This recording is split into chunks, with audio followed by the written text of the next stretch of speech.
And I say that because the worst part of the movie wasn't the movie itself. It was the people in the theater with me. Yeah, whatever happened, the guy was like the main character narrating it for us. This guy, I call him Nate the narrator. The guy had like a comment, like he was running his own like YouTube React video, as if he had a streamer camera on him and was just like, "Chat, isn't that up? Yo, that's crazy. Why he do that though?" Dude reacts to Hokum or whatever. Yeah. Dude reacts to Shooting his Hokum was own- my theater experience for sure. He is Yeah. part of the reason why I was able to clock this so well, because when he goes up, he's like, "Do you really have to shoot it?" The guy next to me goes, "Yeah, freaking right, dude. Yeah, you got to shoot the goat." And then later he's telling those kids like, I can't believe you sat through this whole movie like that. "Go find your parents." He's like, "Yeah, for real though. Why is he talking to those kids?" And I'm like, dude, you have the worst audience. This guy, I thought we had it bad in Montreal, but you. no, dude.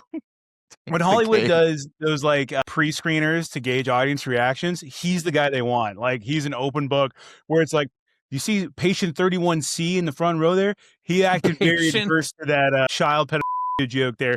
We should cut that. We don't want to offend the below 70 IQ people out there. Yeah, they don't need to bring that guy to the focus group afterwards because they know exactly how he feels about it all right out of the gate. It was fascinating. It was really like I was studying him. I'm like, I don't think I'm the smartest guy, obviously, mullet take here, but I was like, this guy is like a great, like broad audience barometer for how everything's landing. So whenever something landed for me that was like a little bit more subtle or like a scare where there's something like just in the back corner, and I'm like, oh, like, and I felt like giddy and I heard nothing. The silence, the canary in the coal mine didn't go off. I was like, over his head. I'm smarter than him. That's it. I win. Competitive theater going experience. But I'm trying to picture this person. Are you going from Toronto Mans to like someone that? Yeah, it's morphing. Yeah, he was a 6 foot tall white guy with 2 gin and tonics, and I was like, my brother, we are gonna have a great theater experience. And then when he was just like, very literal about everything. And then, I think the only time where he's like, yo, no way. Like he was pitching it like a Valley Girl, but instead it was the roadman here in Toronto. Yeah. Anywho, and you said, just to be super clear, you need to get him on the podcast. I wanted to, but he dipped. Yeah. Well, he dipped before I could finish the movie. Did you not say anything to him the whole time? You didn't hit him with a hey man or a shh or anything? Part of it was I was already riding that moral superiority, right? Like I'm the smarter theater goer. This guy's not that smart. But I was like, I'm not gonna ruin his experience by shutting down. He's like a kid in a candy store that's like, oh wow, this new action doll. Oh wow, that scene's really spooky. I'm not gonna rip on him for it. That's why the only redemption I was gonna give this guy was a conversation after the movie. Clearly he wanted to talk about it and I was going to make that brotherly bond. But when he did with 10 minutes left, I'm like, I'm going to go flame this guy on my podcast. It's the only reason why I do this. I don't know. Yeah. So, because that was another like joke where, the scumbag hotel manager is like, of course we did an internal investigation, because my brother's father's sister-in-law's cousin's the chief. And so is my dad, my uncle. And then I think 20% of my theater were like, and then this guy was just like, oh, friggin' cops, man. And I'm just like, God damn it. I do love the idea, by the way, that Brandon's Tyler Durden is a moron that sits there and laughs at bad jokes. Yeah, because again, like Caucasian blindness, 6 foot tall white guy with 2 drinks in his hand, as I had 2 drinks in my hand, and I was like, that is the manifestation of your mullet soul. Dude. And it was he was right saying next everything to you. that That's why I left resenting. 10 minutes early, Such too, a so you plot couldn't twist talk right to there. yourself. In the And my theater. friend didn't hear him either. And he was talking the whole time. So it's like, dude, I think, he was my Tyler Durden. That's crazy. Oh, my God.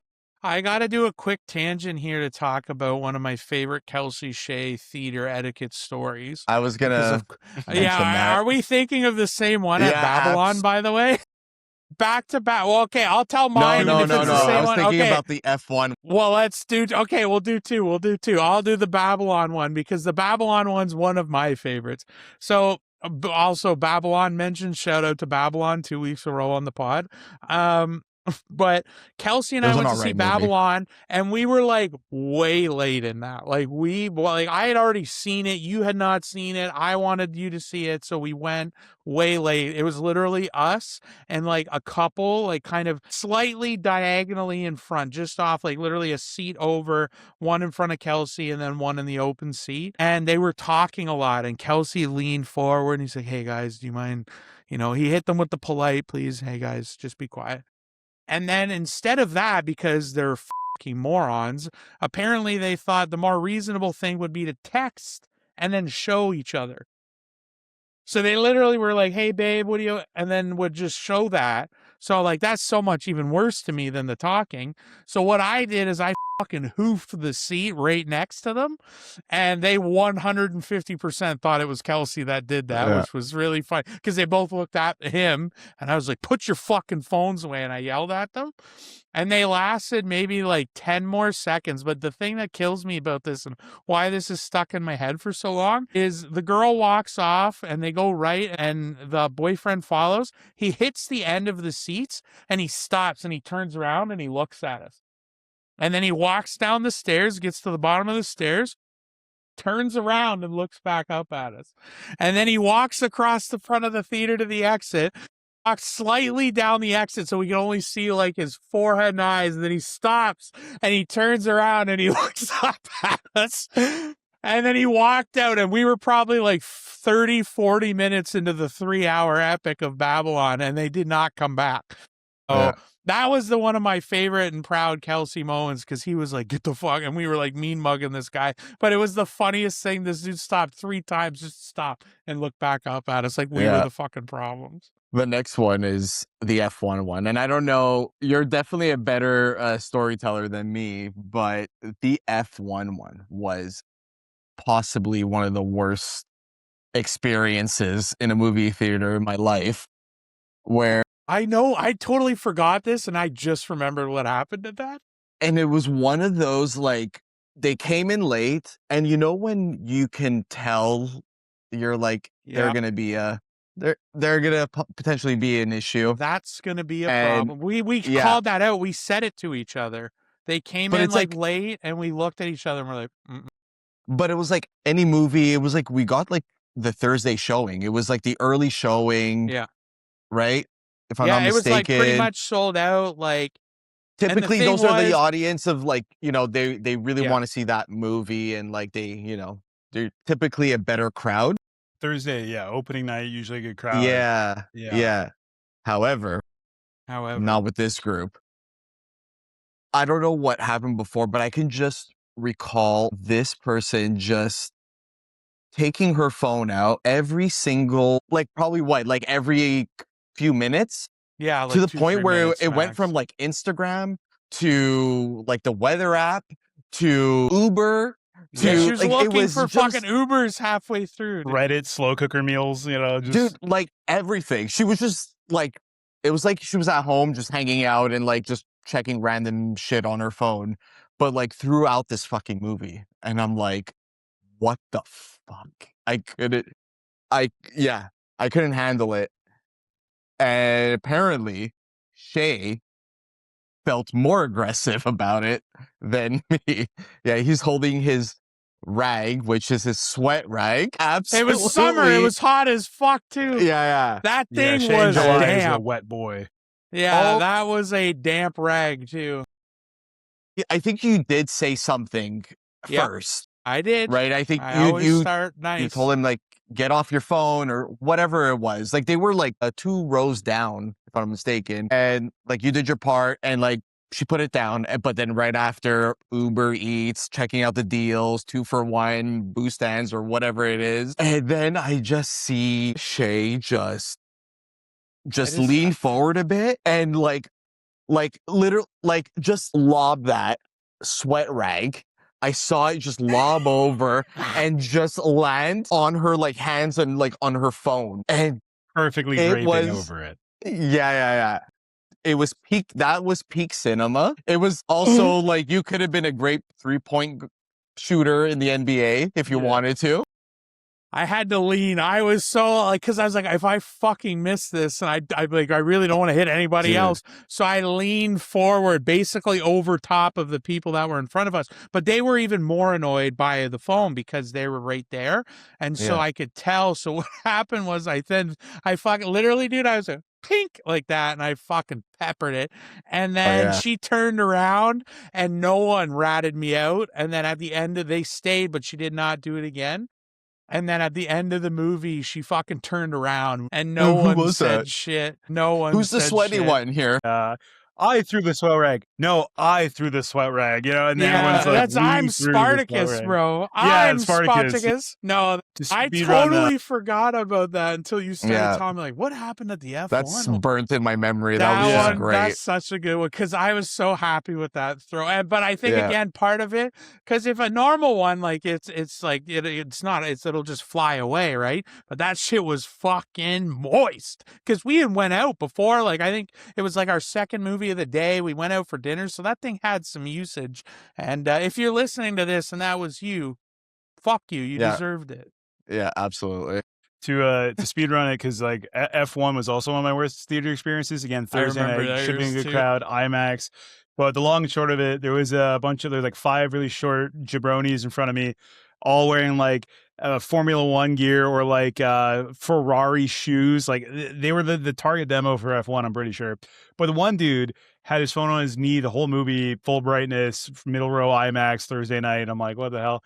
And I was about to say something to the guy, and it was a baby monitor, a live feed baby Yeah, I monitor. remember that. And then I'm just kind of like, I'll give him like 2 minutes, you know, like whatever. I'm not a dad. And then like 45 minutes, I'm actually now just boiling, and I'm like, I'm like, hey man, you mind just putting your phone away? And then instead of like being like, oh yeah, he like double turns back and is just like staring at me. I'm like, just put it away, man. Like there's a movie here. You like just, and then he goes, movie's happening. He goes, do you have kids? I'm like, no, but I wouldn't leave him at home with a baby monitor and go see a movie. He was like, People just are give me so this like fucking- very, very European or Italian kind of mean mug. And then all his friends kind of look back at me at this point. And I'm like, we're watching a movie, man. Like I'm whispering as he's like, do you have kids? I'm like, we're watching the fucking movie, dude. Like put the phone away. And then the movie comes up. They all get up and they're all like 5'5", and they're looking at me like chest up, and I stand up and I'm just looking at them, and I have the high ground. It was over. I was the Obi-Wan there. And then they all walk away kind of like doing the same thing, like looking at me as they're leaving. I'm like, were you going to fight me over asking you to put your phone away? And B, I'm more impressed that if you did leave your kid at home to go see F1 and all you have is a baby monitor, no babysitter, no wife, good for you. Don't bring the phone out, but I'm proud for choosing the movie. That's an absolute fair point. I did not think of that. Yeah. Like, why does he have to be the one checking the baby monitor? What are the implications of that? Was there a child home alone? You know what I mean? Like, yeah, I'm not calling social services, but I mean, yeah, don't fucking check me at the theater. 45 minutes of open baby monitor feed is ridiculous, brother. I was going to give him 10, 20 minutes away with traffic, so if anything happened to that baby, he'd be like in that drop movie, like, fuck, someone's into my house, steal my kid or some shit. He hops in his Honda Civic because he can't do anything. And his IROC Z. He's Italian. Oh man, yeah, that's so But peak. yeah, I love, we have our theater etiquette warrior. Brandon, I gotta say, biggest absolute, gets dog walked all the time. He gets the worst stories and he does absolutely nothing about it. We got to work on his backbone about this. Yeah, so a lady was having a Filipino FaceTime for 36 minutes, and I just gave her a look and she understood what I meant. Like, you know, it's those Toronto mens are shifty. You don't know. You don't know what you're gonna get. You gotta be careful. They're gonna pull the Moshin fam and fucking get their utes. But that doesn't stop friend of the show and Brandon's girlfriend Renata. She's the fucking alpha there, dude. She calls everybody out when they go to the theater. Good. Like, thank God, because someone has. Not Brandon's fucking gonna have to step 6'3", 300-pound frame, and he's like, "Hey guys, can you please, if it's not a bother, please put your phone away if it's not a big deal." Well, that's it, man. It's like, I think it's because I'm a big guy, and it's like that's the thing. As a big guy, you don't need to know how to fight. You know? So I'm just very polite with everybody because I've never really had it. But it's like I feel like, and maybe this is more your realm, Kelsey, not to call it out, but shorter guys know how to fight way better. Say it. I'm Say just it saying, to his face. Yeah. A big guy says shit to you in a theater. It's like to those people, the shorts of the world. It's like jail rules. It's like, you're gonna have a go at me, bro. But I feel like, yeah, when my girlfriend comes up, even if she's like fucking poking him like with an old Jewish lady fingertip, being like, "Put your phone away." They're like, "Oh yes, ma'am. Sorry, ma'am." You know, like, you know. But for me, I'm like, "Hey, do you mind?" They're like, "You want to go, Tubby? Huh? You have kids? You got kids at home? You want to, swing up on me, dude? I got nothing to lose on a Thursday night at the theater." And I'm like, I have everything to lose. I'm just trying to relax, man, please. So, the anyways, best thing, Brandon, you could ever do in a fight is, especially if it's 5 of them that come at you, just get naked and then try and fight them. That'll throw them off really hard. Randy from Trailer Park Boys. Confuse them. They won't know how to react to it. But